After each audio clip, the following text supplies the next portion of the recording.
This podcast is produced by the Harwood Productions Podcast Network. To learn more about the network and to find more of our shows, visit us online at www.harwoodpodcast.com.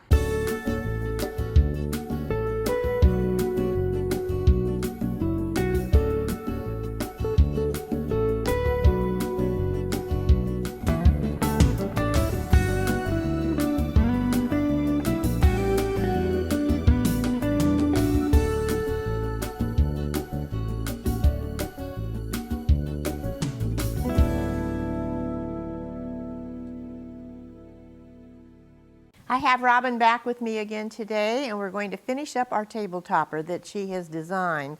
The first thing I'm going to show you is a square, and we've made this so that Robin can show exactly in a small space what we're going to accomplish with our stitching in the ditch and also with our rows. So Robin, how are we going to start? Well, in the layering, what we need to do is have our table topper, and we need our batting, also called wadding. Okay. And we have our backing fabric. So we're going to layer those three pieces together and get them ready for us to quilt. Now, if you're doing a larger size, a quilt, you're definitely going to want to use safety pins to secure these three layers together. But for a small piece, like we're working on today, or this table topper, you can certainly use your spray adhesive. And what we want to do then is lay out our backing, make sure that there are no wrinkles in it, and then lay our batting on top of that.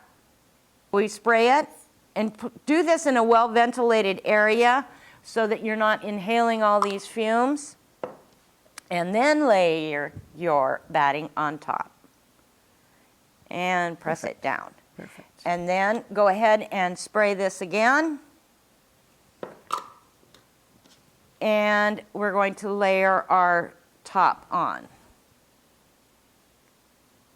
Good. And smooth it out so that now we're all ready to go. So once we get our quilt sandwich all ready with our three layers and everything secured, then our next step would be start our stitching. And we start always with stitch in the ditch.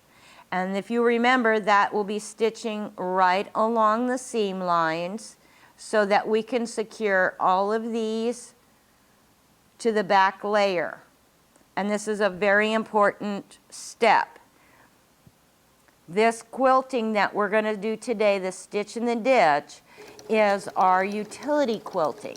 This is what is going to keep everything together for the life of your quilt. Okay, now that we have secured all of our quilt and we can do the fun quilting, we're going to talk about free motion quilting. And free motion quilting means that the fabric is going to be moved through your machine by you. The machine normally uses the feed dogs, the little teeth, and moves the fabric through your machine. We've dropped those now.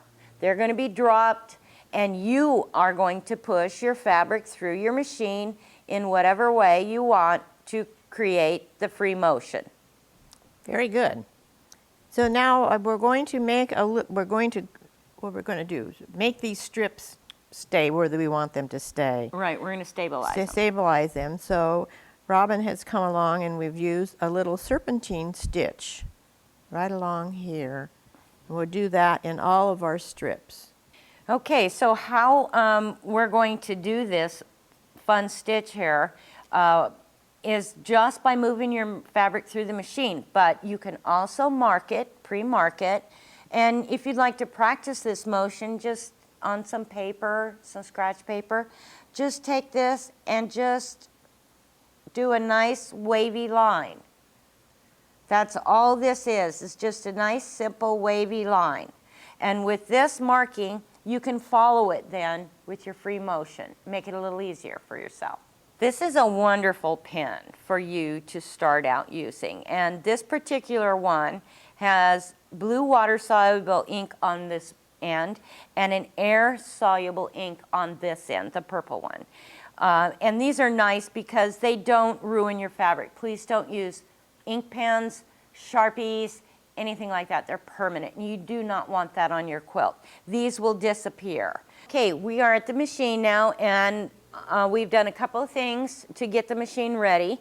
The feed dogs have been dropped. They're not even with our stitch plate here, so they can't move the fabric. That's important.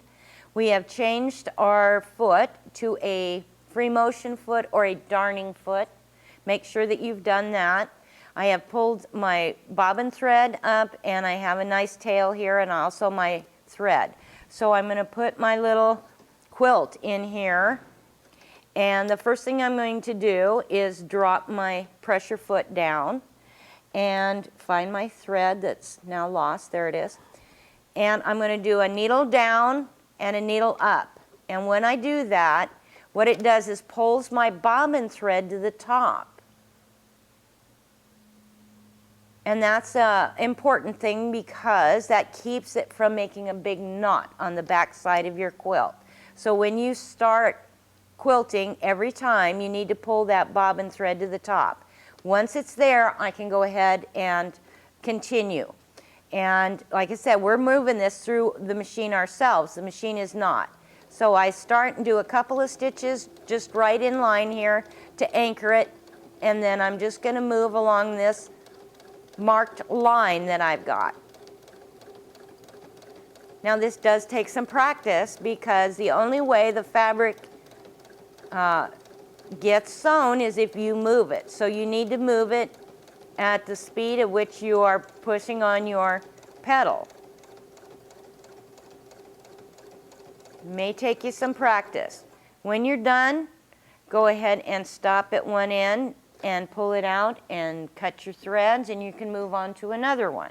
Okay, now that we have our strip secured, we can go ahead and start our echo quilting, but I did want to mention that if you love this free motion quilting, as I do, you can certainly stitch your petals down with this motion, and you could do this whole thing in one motion. You don't have to stop and start.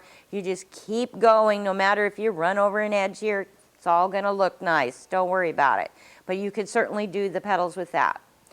Okay, when it comes to our free motion echo quilting, it doesn't matter where we start. We're going to start at any point around our rows, but on the inside. When you're doing quilting of any kind, always start from the center of your quilt and work out. So for this piece right here, I'm going to start very close to my rows. And if you can see, we're going to start right about here, and we're just going to stitch in the general shape of our rows out here, just following the contours of our rows. Once again, this is free motion, so you are moving the quilt.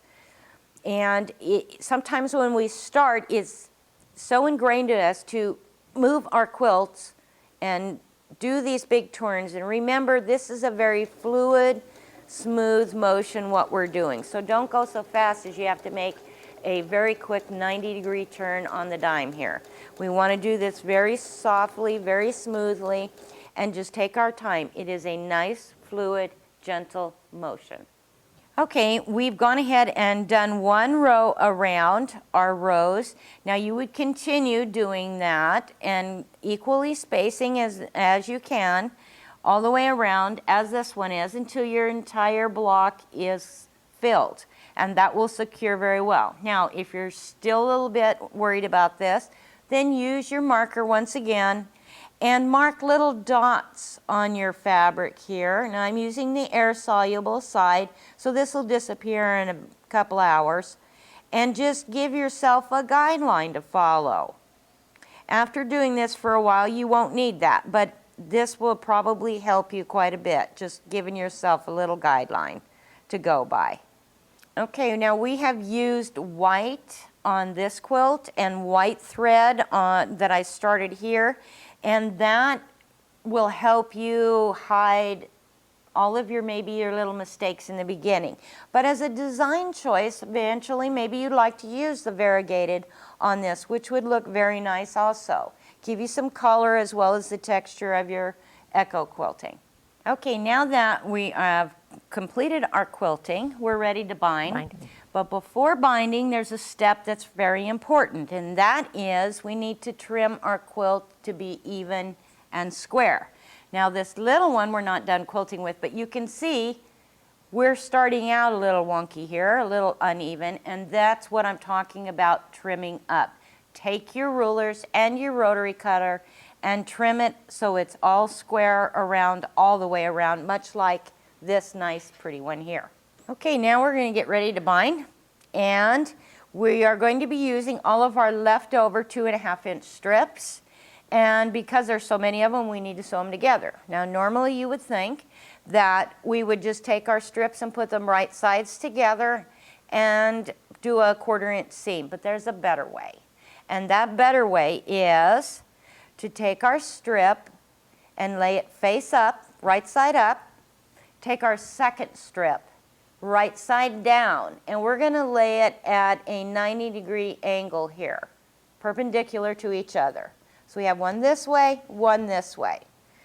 And when we do that, we're going to pin it and then sew corner to corner. Now I'm going to mark this for you, and to tell you the God's truth, I can't sew a straight line any longer than 2 inches. So I mark all of mine. So we are just going to take that and mark that so we have a stitching line, and I'm going to pin it, and then we would just go ahead and stitch that along that line. And when we're done, what we end up with after we stitch all of our pieces together is our binding. And you can see that I have a diagonal seam line here on my strip. Okay, so now we've sewn all of our strips together, and as you can see, we've used some large ones and some smaller ones. Use them all up. No sense in throwing these out. And after you're done sewing them all together and you trim up your pieces, press open your seams, and then you're going to press wrong sides together and fold this in half. So this is my binding. This is called a French fold binding, and this is what I'm going to stitch on my quilt. Now, how much binding do you need? Well, it's going to be different for every quilt you have. So what you're going to need to do is measure your quilts, all 4 sides, and add them together. So let's just say that this is 36 inches. It's not quite, but that's a nice number to use. 36 and 36 is 72. 72 and 72, here we have the math lesson, is 144. And then we're going to add another 10 to 12 inches onto that for our corners. And that's how much binding you need. Now we're ready to bind our quilt, and we're going to go back, and if you think back of the other projects that we have done, our friendship star and our table runner, this is the same type of binding that we're going to do. We're going to place this on here. We're not going to sew right away. We're going to come around and sew this. We're going to miter our ends, and then we're going to turn this over, and you're going to have to sew it by hand, just like we have done before. Okay, last step on our journey is to label your quilt. This is really important. Yes. And it's important because future generations are going to want to know who it was that made this piece of art and why it was made. And this is a record of that will last generations. So you have put your name down as you have done the quilting and you have done the piecing, and your address and phone number if you're going to be showing it in a quilt show, and I encourage you to do that. Quilt shows do have requirements for the label on what they need on it, but one thing they do need is your address and phone number to make sure you get your quilt back. Now, this happens to be a label that I printed on Printed Treasures, which is a fabric pre-treated to allow you to put it through your inkjet printer. They also have pre-printed ones that you can buy from quilt stores or online. And you could certainly use those. I've added fabric from the front of my quilt around the outside with a fusible, so that I can fuse this down first and then hand stitch the outside edges.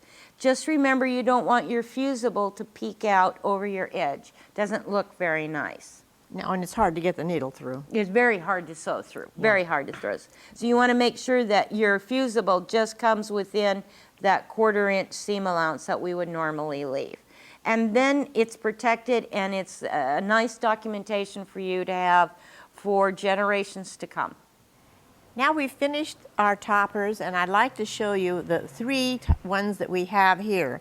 This is Robin's original topper. This is the first one that I made, and this is the second one that I've made. Now, as you can see, we've used different fabrics and different colors in each one. And I think that's what I'd like to stress to you. Make it for you. Whatever is best for you. If you're going to use it outside, you would use some colors, outdoor colors maybe. If you want it in your house, get them so that it blends in with any table that you were going to put it on. And Robin, I want to thank you very much for helping me with this. It's been fun, and I'm sure our viewers will really enjoy doing this. Thank you. Thank you.